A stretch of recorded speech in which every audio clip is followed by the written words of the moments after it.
1 gram 1 bulan adalah antara target simpanan yang amat saya sarankan. Kenapa?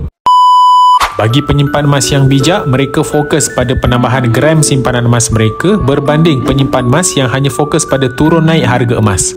Tetapi kalau anda lebih selesa untuk menyimpan dalam bentuk ringgit seperti RM300 ataupun RM500, itu pun sebenarnya tak ada masalah. Berapa banyak yang anda simpan bergantung kepada ketebalan poket masing-masing. Tetapi yang penting, anda perlu konsisten menyimpan setiap bulan dan anda sepatutnya menyimpan sekurang-kurangnya 10% daripada pendapatan anda. Dengan kemudahan akaun emas gap ataupun gold accumulation program, simpanan sebegini lebih mudah untuk anda capai target gram emas untuk capai matlamat anda, seperti tabungan persaraan, tabungan pendidikan anak-anak ataupun tabungan untuk melaksanakan majlis perkahwinan. Mestinya simpanan emas dengan Public Gold adalah lebih mudah, murah dan patuh syariah. Dengan bermodalkan RM100, anda semua dah boleh menabung emas bersama Public Gold melalui akaun emas gap.